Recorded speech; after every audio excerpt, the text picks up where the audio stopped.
बाबा आश्रम और एसए यानी कि सेक्सुअल असॉल्ट, ये जो है आपने बहुत बार सुना होगा। अभी मैं श्याम मीरा सिंह का वीडियो देख रही थी जो उन्होंने सदगुरु के आश्रम पे बनाया है। तो इस वीडियो में जानकारी दी गई कि एक बच्ची है जो अब ग्रेजुएट हो चुकी है, लेकिन साल 2008-9 में वो जो है इस आश्रम में रहती थी और पीटी टीचर ने उसका कई वर्षों तक लगातार जो है उसके साथ बलात्कार किया। ये एक लौकिक घटना नहीं है। एक लड़का जो है ये इस आश्रम में पढ़ाई करता था। इस आश्रम में स्कूल चलते हैं।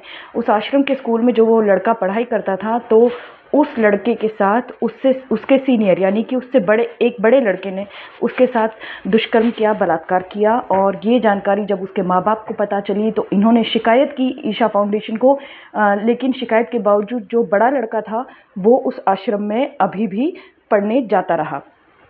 इस बच्चे के साथ जो दुष्कर्म हुआ उसकी शिकायत भी ईशा फाउंडेशन में की गई थी, लेकिन उसका भी कोई असर नहीं पड़ा और वो लोग कोशिश कर रहे हैं ऑनलाइन एफआईआर लिखवाने की। इसके अलावा जो है छोटी बच्चियों को, जो अंडर एज गर्ल हैं, उनके साथ ऐसी कोई दीक्षा दी जाती है जिसमें उनको कपड़े उतार कर वो दीक्षा ग्रहण करनी होती है।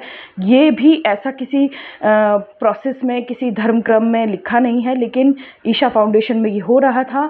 तो किसी महिला ने इस पर ऐतराज़ जताते हुए ईमेल लिखा खुद सदगुरु को, और सदगुरु ने कहा कि ठीक है, हम इस प्रक्रिया को बंद कर देंगे। येस टू बोथ ऐसे चीज़ें लिखकर उन्होंने भेजा। येस टू बोथ का मतलब है कि उस महिला ने दो तरह की बातें की थी। एक कहा था कि लड़कियों को बहुत जल्दी उठाने से उनके मानसिक और शारीरिक स्वास्थ्य पर असर पड़ रहा है, हम उनको 3 बजे की बजाय जो है 4 बजे उठाना शुरू करें। ऊपर से जो है लड़कियां हिचकती हैं और कोई ना कोई लड़की आगे जाके अपने माँ बाप को ये बात बता देगी कि उन्हें कपड़े उतार कर कोई दीक्षा लेनी पड़ रही है। और जो है लड़कियां इस चीज़ से खुश नज़र नहीं आती, वो खुद ही परेशान नज़र आती हैं। तो हमें ये दोनों काम बंद करा देने चाहिए। लड़कियों को 3 बजे नहीं उठाना चाहिए और ना ही कपड़े उतार कर देने जाने वाली दीक्षा करवानी चाहिए। तो सदगुरु की तरफ से जवाब आया येस टू बोथ। तो इस सारे मामले में क्या हुआ? कुछ भी नहीं। ना तो तमिलनाडु पुलिस ने इसका संज्ञान लिया, ना ही इसका संज्ञान जो है कोर्ट ने लिया। ये पहला मामला नहीं है। भारत में बाबाओं के आश्रम और बाबाओं के आश्रम में चलने वाले स्कूलों में ये यौन हिंसा, दुष्कर्म, हत्याएं, बलात्कार ये आम बात हो गई है। और जब से बीजेपी की सरकार आई है तब से जो है इन चीज़ों को बढ़ावा मिला है, ऐसा ज़रूर लगता है। और कुछ हद तक सज़ा भी मिली है, ये भी लगता है, क्योंकि ये आश्रम पहले भी चल रहे थे और पहले भी इस तरह की शिकायतें चल रही थी। अभी जो है राम रहीम की आप रिपोर्ट जानते ही हैं। राम रहीम एक पत्रकार की हत्या के लिए दोषी था। राम रहीम के आश्रम की 2 लड़कियों ने बड़े होने के बाद, शादी होने के बाद जो है शिकायत दर्ज कराई कि उनके साथ बलात्कार हुआ था इस आश्रम में, और स्वयं राम रहीम ने ही किया था।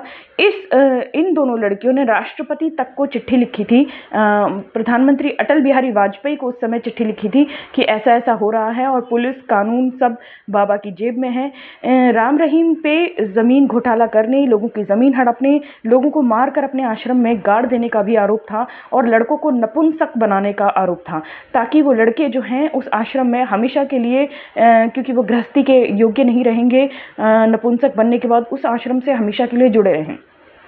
अब ये जो राम रहीम वाला किस्सा है, ये सारा का सारा किस्सा प्रकाश झा ने अपनी जो वेब सीरीज़ आश्रम बनाई है, ये सारी कहानी उसमें है। लोगों को नपुंसक बनाने की, पत्रकार की हत्या करने की और लड़कियों के साथ यौन दुर्व्यवहार करने की, दुष्कर्म करने की, उन्हें नशीला पदार्थ खिलाकर, और ये सारी कहानी जो है प्रकाश झा के आश्रम में आपको ज्यों की त्यों दिखाई देगी।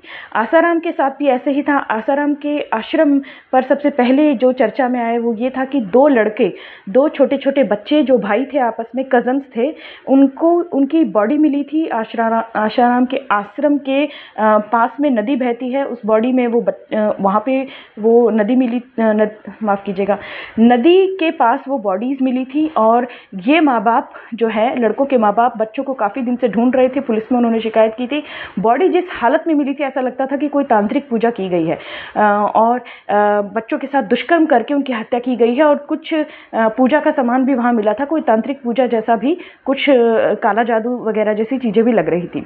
अब ना सिर्फ इतना, आसाराम जो है एक लड़की को, एक नाबालिग लड़की को किसी और आश्रम में लेके जाता है और वहाँ पर उसको बुलाता है, क्योंकि लड़की काफ़ी दिनों से अस्वस्थ महसूस कर रही थी। शायद उसे ही कुछ आश्रम में ऐसा खिला पिला दिया गया था जिससे वो उसकी तबीयत खराब रहने लगी थी, और उसको कहा गया था कि बाबा आशीर्वाद देंगी। ऐसा कह के उसे किसी और कोठी पे ले जाया गया जोधपुर में, जो कि आसाराम के किसी भक्त की कोठी थी, और वहाँ पर उस बच्ची के साथ दुष्कर्म हुआ। ये घटना भी जो है आश्रम वेब सीरीज़ में दिखाई गई है कि कैसे किसी और जगह ले जाकर ऐसा किया गया। जब वो बच्ची वापस आई जोधपुर से, तो उसने अपने माँ बाप को ये सूचना दी और इस पे केस दायर हुआ था दिल्ली में। और दिल्ली में केस दायर होने के बाद जो है जोधपुर पुलिस ने आसाराम को पकड़ा, और जो है आसाराम और उसका बेटा साईं दोनों ही जेल में हैं बलात्कार के आरोप में। दोनों पर ही बलात्कार के कई मामले उसके बाद दर्ज हुए और वो मामले साबित भी हुए। आसाराम ने ये कहा था कि उसकी एज बढ़ गई है और वो जो है सेक्स करने के योग्य नहीं है, और कोर्ट की जांच में, मेडिकल रिपोर्ट में इस बात को झूठा पाया गया। ये घटना कि कोर्ट में जो है ये कहना कि मैं सेक्स करने की योग्य नहीं हूँ, इस घटना का भी जो है आश्रम वेब सीरीज़ में जिक्र है। ये सबको देखनी चाहिए, मैंने देखी है। और हाँ, इसका जो 3rd सीज़न है उसमें जो है बहुत इस तरह के सीन्स भी हैं, लेकिन सभी एडल्ट लोगों को सीखनी चाहिए, देखनी चाहिए, ताकि उन्हें इसकी सच्चाई मालूम चले। ये सब बाबाओं के साथ है, जो भी बाबा धर्म के नाम पर आश्रम खोल के बैठे हैं। जहाँ पर भी बाबाओं ने आश्रम बना रखे हैं जिसमें बच्चों को एजुकेशन दी जाती है, स्कूल खोल दिए जाते हैं, और लोगों से ही पैसा लेके वो पैसे का दुरुपयोग करके आलीशान ज़िंदगी जी जाती है। आज ही एक फ़ोटो सामने आई है इस जग्गी वासुदेव के, जिसमें वो जूते पहनकर एक महिला के पैर की गोद में अपना जूते वाला पैर रख रहा है। तो जग्गी वासुदेव की एक पुस्तक मैंने पढ़ी थी, मैं उसे 5 मिनट से ज़्यादा पढ़ नहीं पाई, वो इतनी बकवास थी। इसमें इस आदमी ने ये दावा किया था कि मनुष्य का शरीर 5 तत्वों से बना है। साइंटिफिकली ये बात सच नहीं है, ये 5 तत्वों से बनने वाली बात बिल्कुल बोगस है। लेकिन इसका अजीब दावा ये था कि अगर कोई बहुत ज़्यादा बड़ी ऊंची समाधि लगा ले तो वो अपने शरीर को 5 तत्वों में डिसॉल्व कर सकता है। मतलब वो ऐसे मर सकता है कि उसकी बॉडी ही ना रहे। और फिर इसने कोई भी मनगढ़ंत एग्जाम्पल दे दिया कि फलाने ने ऐसा किया था तो उसकी जगह सिर्फ, बॉडी की जगह सिर्फ पानी मिला, तो बॉडी की जगह सिर्फ पानी मिलेगा, ऐसा कहीं पे भी कोई रिकॉर्डेड नहीं है। मनुष्य जो जिस शरीर में रहता है या आत्मा है या सबकॉन्शियसनेस है या जो भी है, मृत्यु तब होती है जब हमारे वाइटल ऑर्गन्स काम करना बंद कर देते हैं। वाइटल यानी ज़रूरी ऑर्गन्स में हमारा दिमाग आता है, हमारा दिल आता है, हमारे फेफड़े आते हैं, हमारी लिवर आती है, किडनीज आती हैं। ये जो अंदरूनी अंग हैं ये वाइटल ऑर्गन्स होते हैं। वाइटल ऑर्गन्स जैसे ही काम करना बंद कर देते हैं मनुष्य की मृत्यु हो जाती है। ऐसा कोई भी संसार में मनुष्य नहीं है जिसके मरने पर उसका शरीर ना मिला हो, वो हवा में डिसॉल्व हो गया हो, पानी बन गया हो, आग बन गया हो। ये सारी चीज़ें बकवास हैं। तो मैं कहना चाहती हूँ कि भारत के लोगों को ये समझना होगा कि धर्म के नाम पे अंधा होने की कोई ज़रूरत नहीं है, और ये बाबाओं के चक्करों से खुद को मुक्त करना होगा। थोड़ा बहुत भी अगर आप पढ़ना शुरू कर देंगे तो आपकी आंखें खुल जाएंगी। आपको किसी और राइटर की पढ़ने की ज़रूरत ही नहीं है। आप गीता प्रेस गोरखपुर से ही शुरुआत कर दीजिए। आप कोई भी पुराण उठाकर देख लीजिए, आपको लगेगा ये क्या बकवास है। आप गरुड़ पुराण उठाकर पढ़ के तो देखिए कि ये क्या बकवास है। आपको समझ आएगा कि जो ये धर्म है, खासतौर पर जो हिंदू धर्म है, पूरी तरह से मनगढ़ंत है, बहुत अश्लील है, बहुत ही चीज़ें इसमें अवैज्ञानिक हैं। और इसके अलावा जो आप किताबें पढ़ सकते हैं वो है, कोई भी पुराण पढ़ लीजिए, विष्णु पुराण या शिव पुराण, आपको पता चलेगा कितनी अनसाइंटिफिक हैं, एसेक्सुअल रिप्रोडक्शन से भरी पड़ी हैं। मतलब महिला के योनि से संतान उत्पन्न होती है, ये चीज़ वो मानने के लिए ही तैयार नहीं। वो बच्चे कहीं से भी निकाल रहे हैं, कान से, नाक से, मुंह से, हर जगह से। जैसे शिव की आँखों को किसी ने, माता सती ने अगर आंखें बंद कर दी तो पसीने से, मैल से जो है एक अंधक बन गया, अंधक नाम का राक्षस बन गया। जब माता पार्वती ने अपने शरीर के जो उबटन है उसको उतारा और फिर उससे एक बच्चे की आकृति बनाई तो वो गणेश बन गया। ये इस तरह की चीज़ें लिखी हुई हैं। और द्रोणाचार्य कमल के दोने के पत्ते पे किसी ऋषि के वीर गिरने से बने थे। इस तरह से कृपाचार्य भी इसी तरह की बातें से बने। मकर ध्वज नाम का एक व्यक्ति जो है हनुमान जी के पसीने की बूंद किसी मछली के पेट में, ये सोचिए पेट में जाने से जो है मकर ध्वज नाम का व्यक्ति बना था। इस तरह से एसेक्सुअल रिप्रोडक्शन से भरे पड़े हैं। हनुमान जी खुद जो है केसरी नंदन केसरी के बेटे हैं और माता अंजना के बेटे हैं, मगर वो उनकी जन्म की क्या कथा है कि पवन के झोंके से जो है अंजना उनकी माता गर्भवती हो गई थी। तो इस तरह की चीज़ें, ए साइंटिफिक चीज़ें भरी पड़ी हैं और जो है इसमें मनुष्यों का तो कोई जिक्र ही नहीं लगता। देखिए, चमत्कार बाय डेफिनेशन जो है कभी कभी रेयर होने वाली चीज़ होती है, लेकिन हिंदू धर्म में तो चमत्कारों की बाढ़ आ गई है। और इन चमत्कारों पर विश्वास करने के कारण ही जो है लोग ऐसे बाबाओं पर विश्वास करने लग जाते हैं, क्योंकि उन्हें लगता है कि जब इतनी सारी चीज़ें हो सकती हैं तो ये व्यक्ति कोई बुद्ध का अवतार, कोई विष्णु का अवतार, कोई ऐसा ऐसा होगा। ऐसे ही जो है अंधभक्ति मोदी के लिए छाई हुई है और ऐसी ही अंधभक्ति इन बाबाओं के लिए छाई हुई है। और मेरा आपसे आग्रह ये है कि आप जो है इस अंधभक्ति से बाहर आइए, कुछ अच्छी किताबें पढ़ी है जो है इस तरह की चीज़ों से, इस तरह के शोषण से अपने बच्चों को बचाइए, अपने आप को बचाइए। और दूसरी बात यह है कि कोई भी आश्रम ऐसा नहीं है जहाँ पर नशा ना दिया जाता हो। ये वाइल्ड वाइल्ड कंट्री नाम की एक डॉक्यूमेंट्री सीरीज़ है जो कि ओशो के ऊपर आई थी, ओशो के आश्रम पे ऊपर आई थी। ओशो का फ्रॉड भी बहुत बड़ा है, बहुत ज़्यादा बड़ा है। अब ओशो की बातों से लोग प्रभावित होते रहते हैं। असल में ओशो तो एक फ़िलॉसफी के प्रोफेसर थे, दर्शन शास्त्र थे। उस समय पे उन्होंने बहुत ज़्यादा पढ़ाई कर ली, जब लोग पढ़ाई नहीं करते थे तो उन्होंने दर्शन शास्त्र पढ़ लिया, साथ में उन्होंने धार्मिक ग्रंथ पढ़ लिए और साथ में उन्होंने बुद्धिज़्म का भी काफ़ी कुछ इस्तेमाल किया। तो सब कुछ मिक्स करके, सारी नॉलेज मिक्स करके वो लोगों पर उड़ेल देते थे और लोग ये सोचते थे कि ये कोई दिव्य पुरुष हैं या ये कोई बहुत मसीहा है।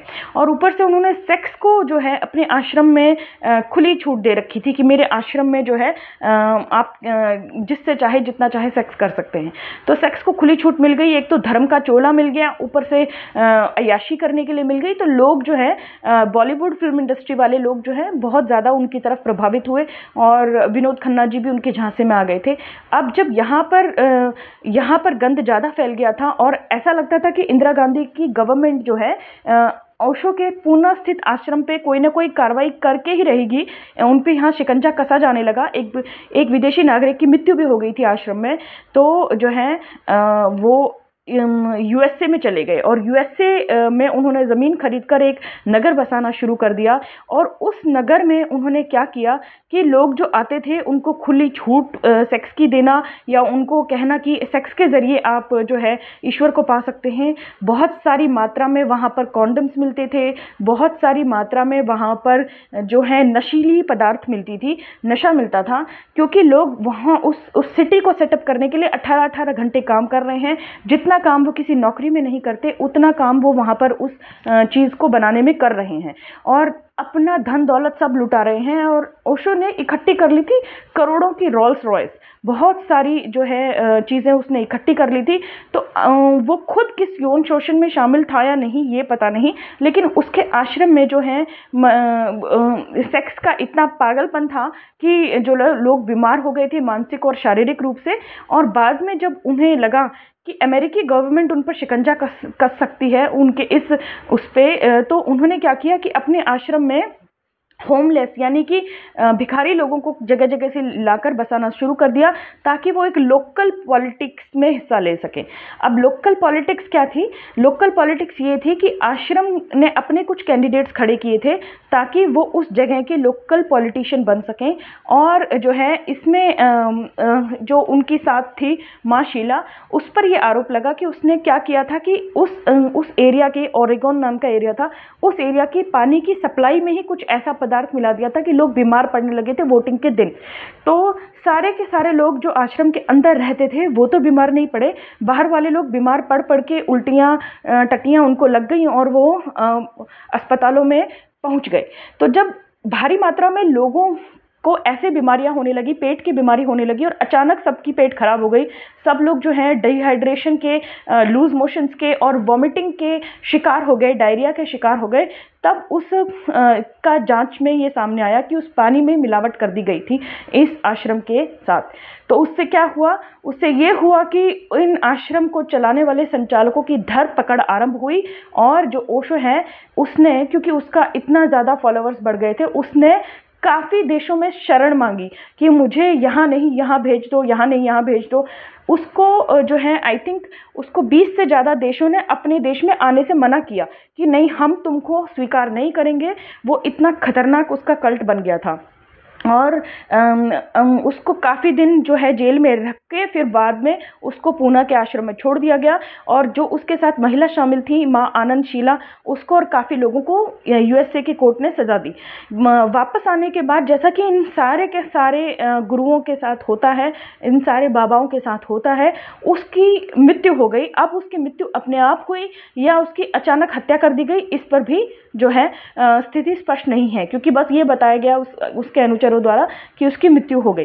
तो ये अजीब अजीब कपड़े पहनना, लोगों को देखने का, बाबा लोग हमेशा ना दूसरों से अलग कपड़े पहनते हैं। कोई भी आपको जीन्स टी शर्ट वाला बाबा नहीं मिलेगा।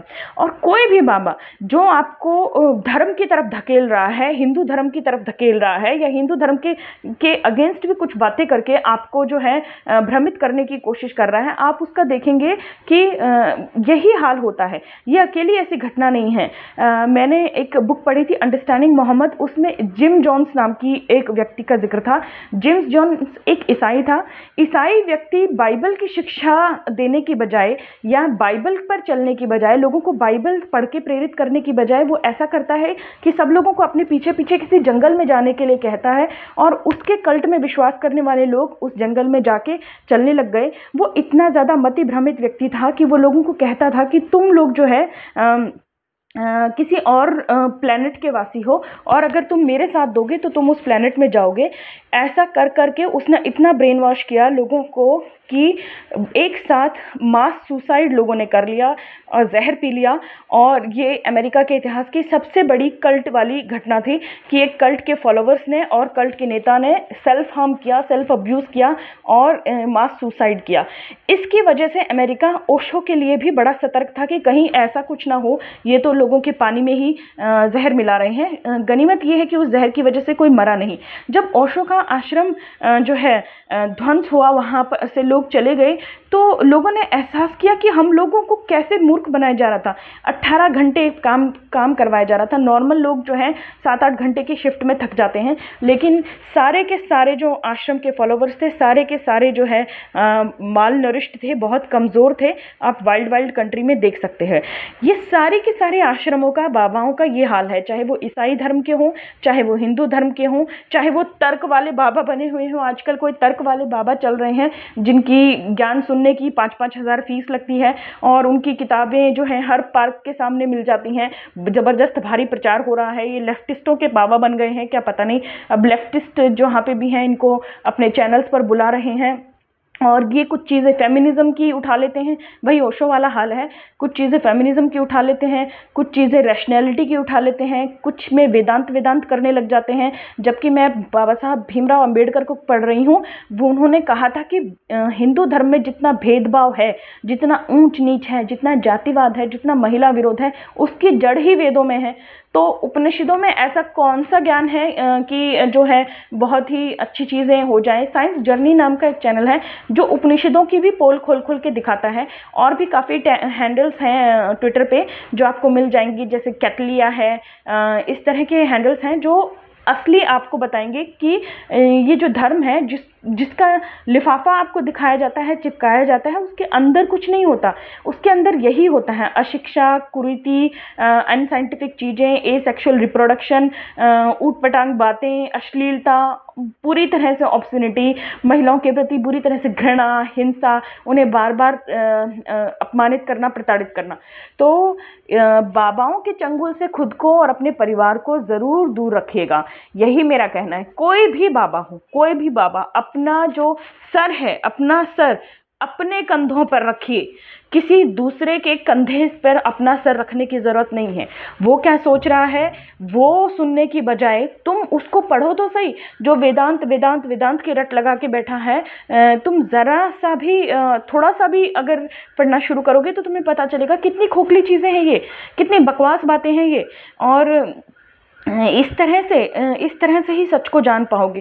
पढ़ने के लिए अगर चीज़ें हैं तो जैसे मेरे चैनल पे मैंने, जो मेरा दूसरा चैनल है जो बुक्स के लिए मैंने बनाया है, उसमें मैंने हिंदू धर्म की पहेलियाँ, रिडल्स ऑफ हिंदुइज्म का पूरा वीडियो बनाया है कि उसमें क्या क्या है। उसका लिंक भी आपको डिस्क्रिप्शन में मिल जाएगा, आप उसे सुनिए तो सही कि उसमें क्या बाबा साहब अम्बेडकर ने कहा है। मुझे लगता है कि भारत के नहीं, दुनिया के सबसे ज़्यादा पढ़े लिखे व्यक्ति शायद बाबा साहब भीमराव अम्बेडकर थे, क्योंकि उन्होंने इतनी गहराई से भारत की हर समस्या को समझा है, इतनी गहराई से विश्व की हर समस्या को समझा है। यहाँ तक कि जो है जितने भी मैंने देखा है, लेफ्टिस्ट जो होते हैं वो बाबा को अप्रोप्रिएट करने की कोशिश करते हैं। मतलब कि जैसे बाबा हमारे हैं और उन्होंने उनकी मार्क्स से जो है संधि है, या फिर मार्क्सवाद को उन्होंने बहुत पसंद किया है। मुझे उनकी एक पतली सी पुस्तक पढ़ के भी ऐसा नहीं लगा कि वो कहीं से मार्क्सवाद से ज़्यादा इत्तेफाक रखते हों। तो किसी भी तरह का भ्रम जो है आप दूर कर सकते हैं अगर आप बाबा साहब भीमराव अंबेडकर को पढ़ेंगे तो। और ना पढ़ सके तो मेरा वीडियो ही देख लीजिएगा। बाबाओं से आपको खुद को बचना है, केवल एक बाबा है जिसकी आप सुन सकते हैं, जिसकी कही हुई बातें आप पढ़ सकते हैं, पढ़ने योग्य होती हैं, दीवार पर लगाने योग्य होती हैं, अपने अंदर उतारने योग्य होती हैं। सिर्फ एक बाबा है, वो है डॉक्टर बाबा साहब भीमराव अंबेडकर। उसके अलावा सभी बाबाओं को छोड़ दीजिए, चाहे वो मुस्लिम बाबा हों, चाहे वो क्रिश्चियन बाबा हों, चाहे वो हिंदू बाबा हों, कहीं पर भी कुछ आपको नहीं मिलेगा। आप अपनी जो है किताबें खुद पढ़िए तो आप जानेंगे। और हाँ, ये वाली चीज़ भी मैंने पाई है, सब रिलीजन्स एक जैसे नहीं होते। हिंदुइज़्म और इस्लाम को तो मैंने टच करके देखा है, तो मैं समझ गई हूँ कि ये तो कहीं से भी मनुष्य के पक्ष में नहीं है, आधुनिक जीवन के पक्ष में नहीं है। ईसाइयत से मैं थोड़ा थोड़ा प्रभावित हूँ, अभी शुरू कर रही हूँ, लेकिन वाकई में काफ़ी अंतर है। ऐसा नहीं होता कि सब एक ही जैसे होते हैं, ये बात तो बिल्कुल सच नहीं है। देखते हैं कि आगे क्या होता है। ये मेरा वीडियो, ये मेरी रेंटिंग सिर्फ बाबाओं के ऊपर थी। बाबाओं से बचो।